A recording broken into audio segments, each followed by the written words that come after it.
Congrats on making it through your crash course in JSONs. JSONs are everywhere, and one of the main motivating reasons for getting to know how to work with them as a data scientist is that much of the data that you'll get from APIs are packaged as JSONs. In this video, you'll learn what APIs are, why they're so important, and see a number of illustrative examples. In the subsequent interactive exercises, you'll gain valuable practice connecting to a variety of APIs, pulling and parsing data from them. So, what is an API, and why are they so important? Simply put, an API is a set of protocols and routines for building and interacting with software applications. Another way to think of it is that an API is a bunch of code that allows two software programs to communicate with each other. For example, if you wanted to stream Twitter data by writing some Python code, you would use the Twitter API. If you wanted to automate pulling and processing information from Wikipedia in your programming language of choice, you could do so using the Wikipedia API. Using such APIs have now become standard ways of interacting with such applications. Twitter has an API that is used by marketing companies, along with social scientists engaged in research concerning social networks. Uber, Facebook, and Instagram all have APIs. Now let's figure out how to connect to an API and how to pull data from it. In this example, we'll pull movie data from the Open Movie Database, or OMDb API. Once again, you'll use the ever-elegant requests library. You first import requests and assign the URL of interest to the variable URL. You then package and send the request to the URL, which describes your API query, and catch the response in one line of code. Thanks again, requests package.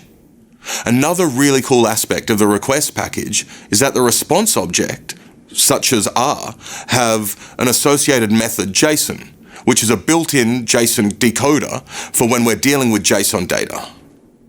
This returns a dictionary, and we can then print all the key value pairs to check out what we pulled from the OMDb API. Now the last thing to discuss is how the URL we used actually pulled data from the API. To do so, let's break it up into chunks.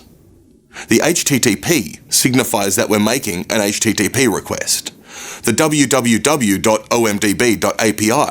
that we're querying the OMDb API.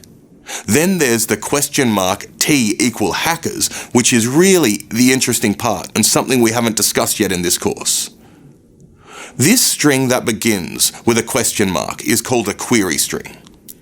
Query strings are parts of URLs that do not necessarily fit into the conventional hierarchical path structure. What follows the question mark in the query string is the query we are making to the OMDb API. The query we just made was simple. Querying T=hackers asked the API to return the data about the movie with the title Hackers. The T in the query stood for title.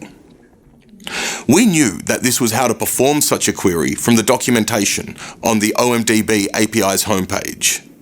Under usage here, they state explicitly that send all data requests to http://omdbapi.com.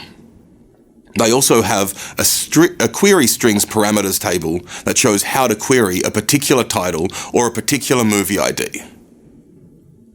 It is also worth mentioning that there is nothing special about this URL, so you can also navigate to it in your web browser of choice. It will generally look like this.